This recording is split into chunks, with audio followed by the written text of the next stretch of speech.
Think Forward. Think Research Channel.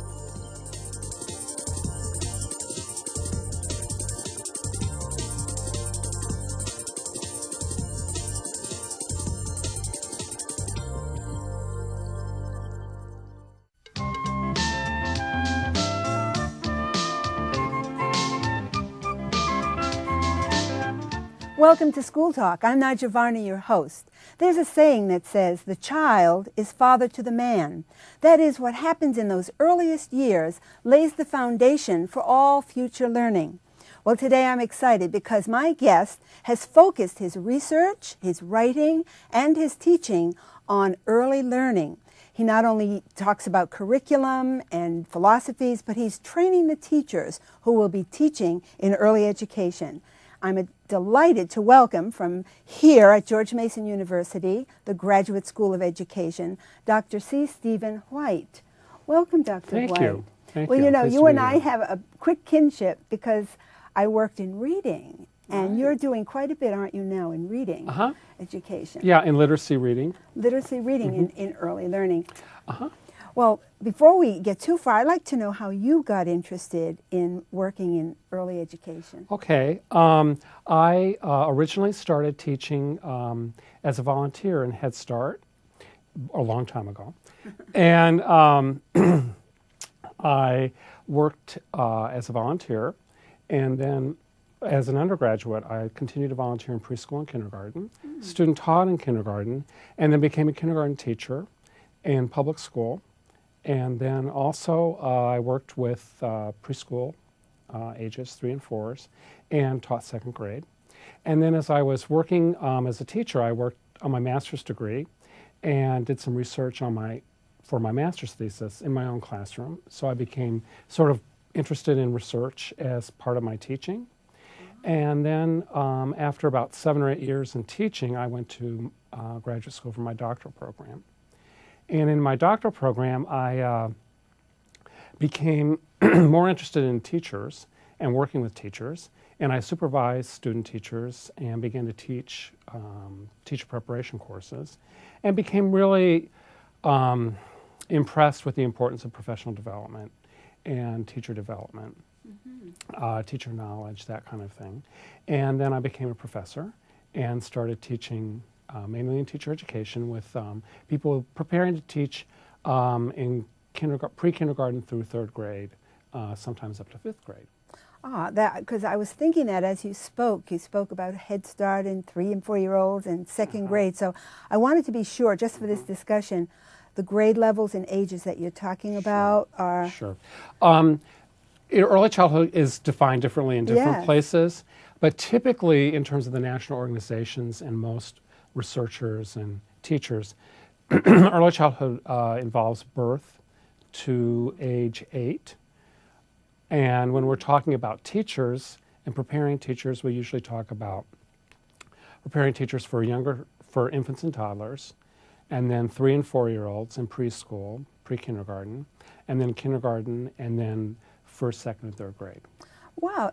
Now I feel very ignorant. I've been in the teaching myself for so many years, but I never heard it including birth. So this is good. And maybe in the past it hadn't included that. Right. There's more of an emphasis on it, and as programs and policymakers have been become more interested in educating younger and younger children, there are now programs for infants and toddlers, as you probably know. Well, excuse me. Both parent education as well as stimulation programs, and with the numbers of children in child care and not at home all day, there are now programs for toddlers and 2-year-olds that we train teachers for. That makes a lot of sense to me when you explain that, how the world has changed, actually. Right. Yeah.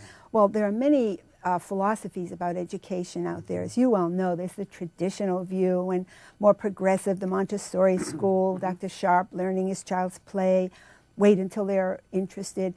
But is there a prevailing philosophy of early education now? Sure.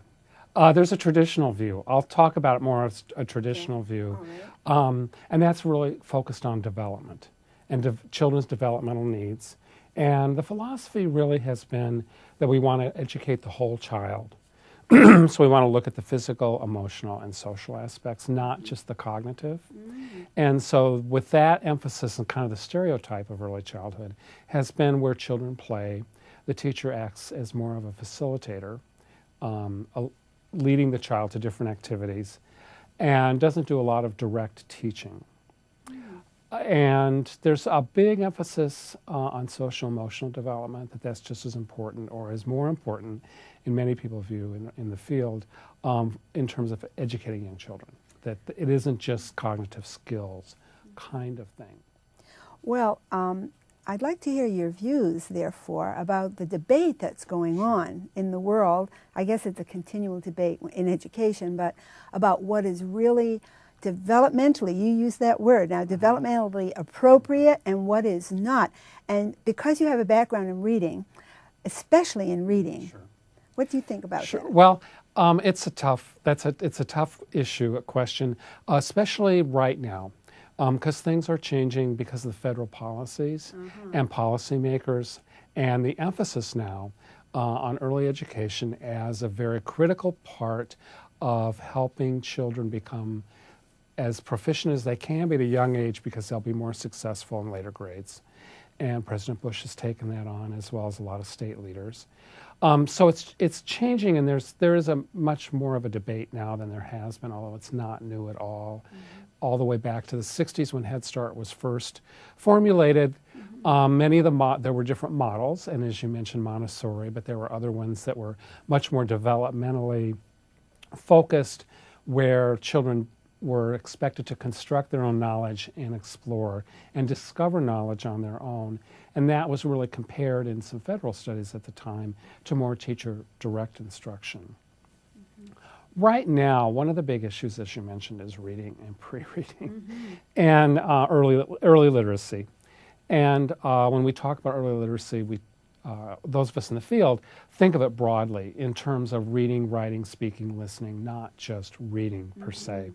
And I think that the recent research, there's been a lot of emphasis and publicity, and policymakers have drawn a lot of attention to research that shows that teaching younger children certain skills or certain concepts related to reading is very critical to later reading success. And we've known that, but there's much more of a body of research that shows that definitely. The question in early childhood has really been how to do that.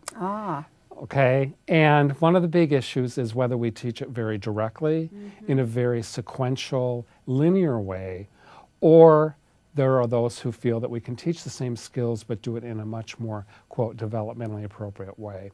And a developmentally appropriate way would mean that we use much more children's literature, much more natural print and natural experiences related to writing and listening and speaking than just teaching them sounds using worksheets or very non-interesting, non-motivating materials that we typically associate with upper grades or with first and second grade. And so the research shows that this does make a difference. And so I think it's real important that we recognize that. And there are a number of people in the field who have acknowledged that a lot of early childhood teachers, and specifically in daycare, preschool, pre-K, have not done a very good job, that they're not necessarily have the training they need, and that they haven't done as much as they could to help children learn things that we refer to as phonemic awareness or phonics, which is really the alphabet and beginning sounds and how sounds go together to form words. And young children can learn about that, but the debate, I think, in the field is really between how to do it. Excellent. That was one of the most wonderful explanations I've heard in a long time. Oh, good.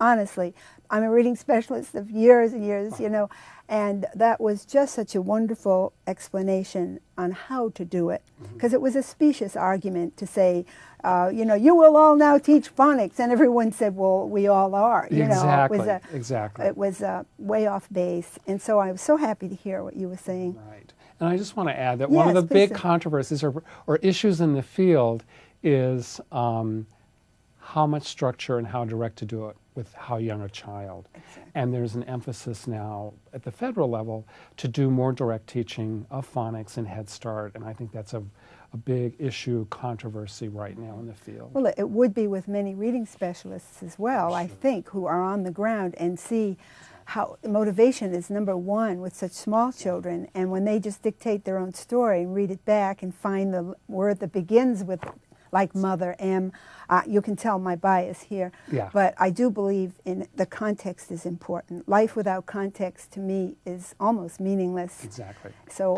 thank And you for that's one of the explaining this. biggest issues. You've said it, Yeah. the context issue. Well, I noticed in reading, I haven't read your research, I wish I had time to do that, but I noticed that you focus on some interesting topics that I really not sure just what you mean by this. You say you focus on analogical reasoning in young learners. So I want to be sure what you mean by that and why it's important, again, particularly in learning to read. Sure. Well, analogies, as adults, we've all dealt with them, and they're part of intelligence tests and psychological testing. But as learners, we are familiar with them sometimes, especially as students in high school and college, with tests that ask you to solve an analogy, such as bird is to nest as dog is to doghouse, bat is to ball as nail is to hammer, that kind of thing. Now, with young children, it's real important, and a lot of people ask the same question, and a lot of teachers ask, what are you even talking about analogies for? Because many people think of it as much more abstract. But with young children, well, there's a couple of things. One is that there's a research, and a lot of the research I've been interested in and have worked on has found that young children are able to do more than we thought. And that's part of the reading debate too, is there's a much more growing research showing that children, especially 4 and 5-year-olds, are much more capable in solving certain types of problems and completing certain kinds of tasks when the conditions are right. Back to the context thing you mentioned, when it's an interesting activity, when it's something that's familiar, when it's something that's relevant to them, using materials. And a lot of the research that I learned how to teach on was very experimental, and children were taken in a very sort of neutral place where they weren't as familiar. And so the research showed back from the 60s and 70s that they couldn't do as much as we think they can do, or we found that they can do now. And one of those areas is analogies, or thinking more abstractly. And so when we're talking about analogies, such as the bird is to nest as dog is to doghouse, we're looking at relationships and comparing relationships.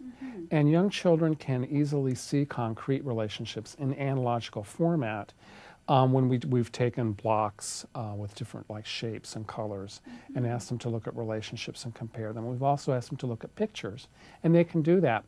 But why it's important is that by taking a relationship that they are familiar with and introducing new unfamiliar information in reference to something they know, they're much more likely to learn more. And then if we can get them to do that on their own, so when they're being introduced to new information and they're thinking about what they know and comparing it to what's already in their head, then they're more likely to learn it easier, and it will be more meaningful, and they'll have a deeper understanding. So a lot of it is to get them to understand more, and that's where literacy and comprehension comes in, because analogical relationships and comparing known information to unknown information helps learners to understand new information. So when they're reading or listening to new information, they understand it better. If that makes any sense. It's extraordinarily important that your research is pointing to that. Actually, I remember just Psychology 101 said you go from the known to the abstract. Exactly. And yet here we put letters in front of children coming from Cambodia and sitting in your first grade and say, this is a T, and you're supposed to learn it. Or showing pictures of an escalator to somebody who just immigrated from Guatemala or whatever. Or a 2-year-old who's never been out of his backyard. Exactly. No, your explanation is just splendid. Dr. White, this is so interesting, but I know that in schools, at least in my experience, every time students are taught or anything or exposed to new information, we want to test them immediately. And of course, right now there's a whole national focus on testing. Would you speak to the advantages and disadvantages of testing in early childhood? Sure. Well, there are definite advantages, and there are definite reasons for testing. And I think that's one of the points is we have to really think about why we're doing what we're doing. But One of the basic reasons is to really screen, and I want to mention that when we say testing, I'm going to talk about formal or standardized tests versus more informal teacher-initiated kinds of tests. And while the criticism, a lot of controversy has been on the formal tests, the standardized tests kind of thing. But anyway, with young children, it's important to use some standardized tests to look for developmental delays and where children kind of place on a developmental continuum. And it's important to look at them individually. It's important for parents not to think of those as comparing their child to another child, because we know that development can vary very greatly across the early childhood span. There can be leaps and changes very quickly. And so it's very important to have a sense of where your child is developmentally, and also to get a sense, excuse me, if there are any kind of physical conditions such as hearing loss, sight problems, as well as any kind of disability-related issues that might be real apparent, because, again, research has shown, as most people understand nowadays, that the earlier you intervene, especially with more severe problems, the greater chance you have for more success later on in helping the child reach their full potential. So the developmental issues and screening for any kind of disability, physical, cognitive, is really important. Now, where we get into problems are when we use some tests to try to make decisions about children's progress. And what's been done in the past, and research has shown that it has not been successful necessarily, excuse me, is to hold children back, to decide that they're not where they should be at a certain age, at 4.5 or 5, so they don't let them go on to kindergarten. Or they don't feel they're developmentally along the continuum at the end of first grade, and they may hold them back. And so there's a lot of controversy about holding children back, maturation versus performance on these kinds of tests. But one of the bottom lines with the whole standardized tests and that kind of thing is that if they're overused or they're used inappropriately, especially with in a lot of classrooms with a number of teachers, teachers tend to teach to the test. So one of the big concerns in our field is that teachers would only teach the content or the material that's found on the test and not do all those things we talked about earlier, which is really address the social emotional aspects, helping children become socially adept, competent, to become cooperative, to know how to get along with others and that kind of thing. And if teachers are under pressure to, again, back to the phonics, to teach certain sounds or certain phonics to 4-year-olds, for example, and they spend lots of time on that and ignore other areas, that's where we have concerns. And That's then- where it's real important. Yeah, I won't editorialize on that again, but I have a strong feeling about that. You know, if they're just meaninglessly saying nonsense words to please the teacher and not knowing what a seashell is, or, you know, a bus out there. Or how a living- story begins Any- and ends, part of or that kind life, of thing. yes. Exactly. Well, I'm wondering now if you wouldn't mind my going back a little bit when you mentioned the development where we're testing, but to see where a child is on the developmental scale.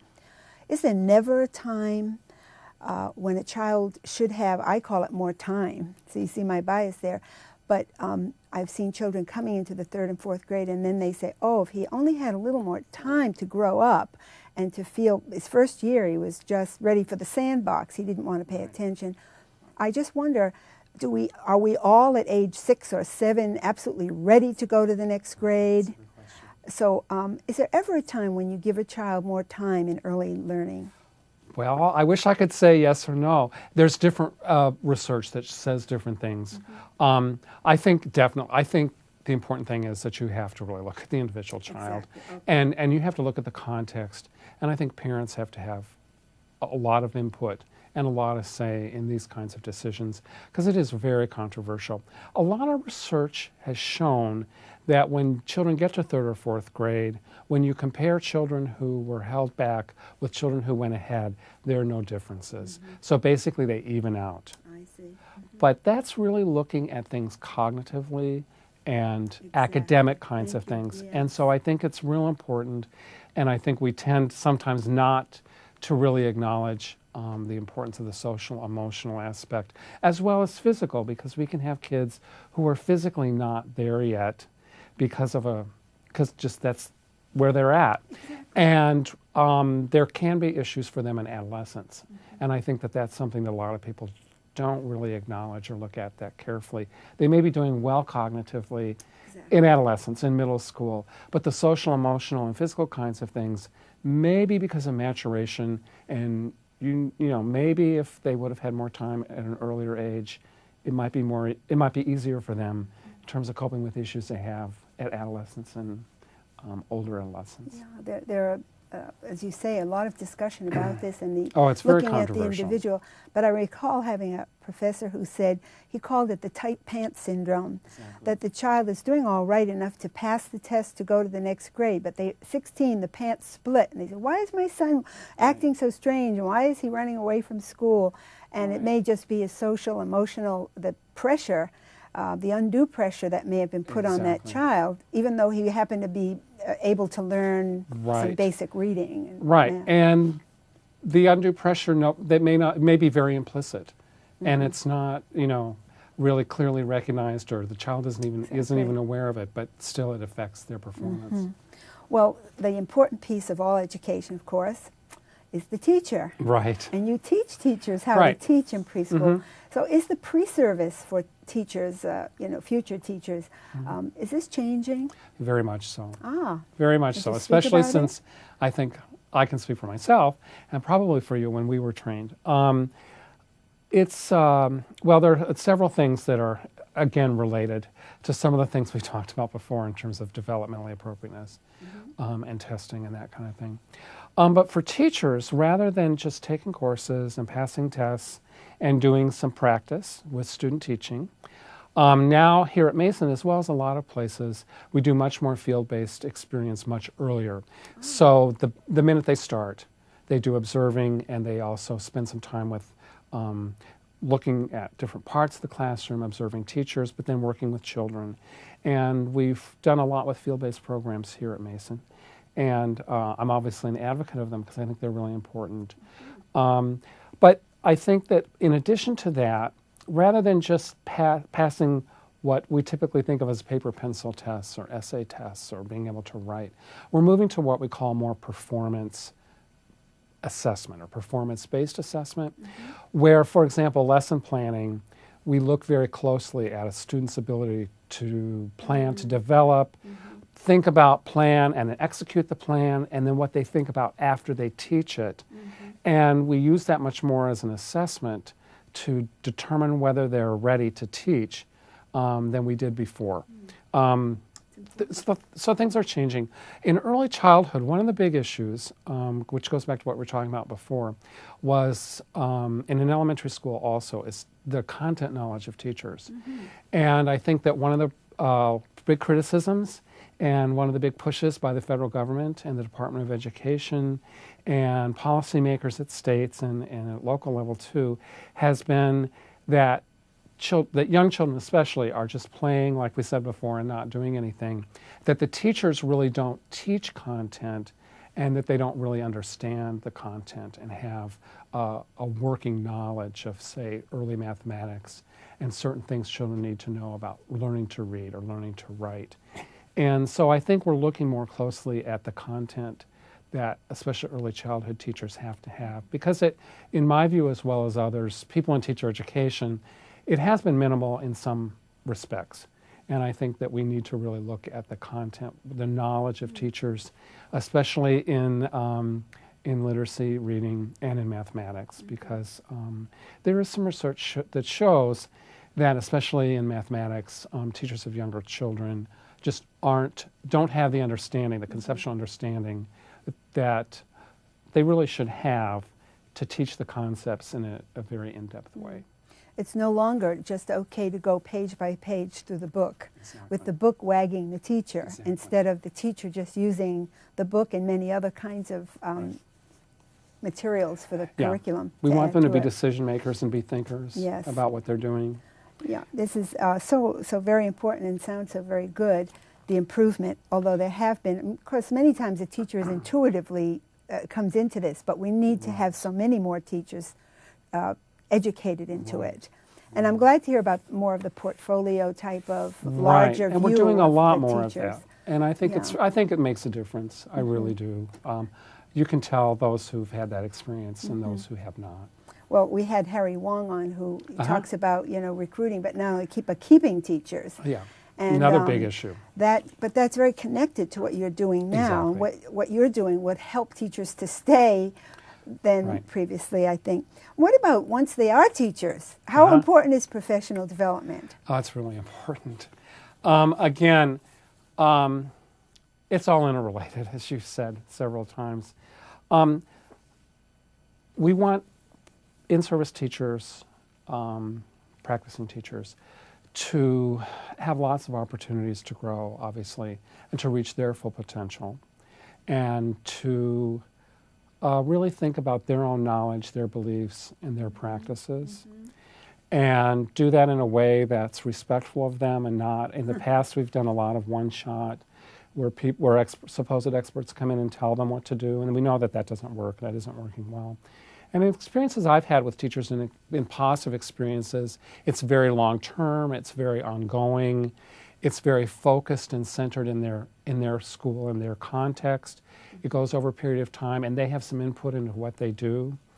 Because I don't want to sound like a teacher basher at all, but we do encounter teachers who've taught for long periods of time and don't want to change or don't feel the need to change and don't want to do the kinds of things in technology or portfolios, the kinds of new assessment techniques that we know really do make a difference in terms of children's learning. So we have to think about them and think about how best to approach them. And I don't want to sound like they're the majority at all. But they're an audience that we need to deal with when we're thinking of educating and working with practicing teachers. I think that's sensitive because people are just where they are. That's right. And it's so important that we have the tact and the ability to make changes happen.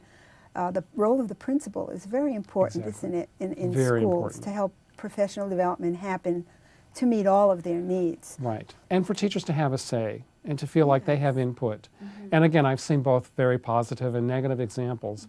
And the positive examples really do stand out. I think there are different things going on in those schools when the principal is truly an instructional leader and truly trying to help teachers learn new techniques and new ways to do things more efficiently or to help children learn better. And I think just to put in a plug for the experienced teachers, I used to call them the old teachers, but they don't like that. Well, the veteran teachers. The veterans or the experienced teachers, they often have other things that they can add about classroom management and many of the tricks of the trade that they've learned for the new teachers, which takes years to find and develop. It so does. And there's a real balance there. There if is the a principal whole handles mentoring it thing. well. If we can help them to use what they know positively and help them contribute and not just, because again, the day is over where one goes in the classroom and just stays there and doesn't deal with anybody else. And we want teachers to be more collaborative. By mentoring and using those older veterans, that way it really helps. Well, it's just been a wonderful conversation, but believe it or not, our time is gone. And there's much more to talk about. Maybe we'll have another conversation. Okay. Thank you, Dr. White. Yes, thank you. You know, we know that it is important to know how children learn, and research informs this. So I'd like to close by saying research must be an integral part of our ongoing school talk.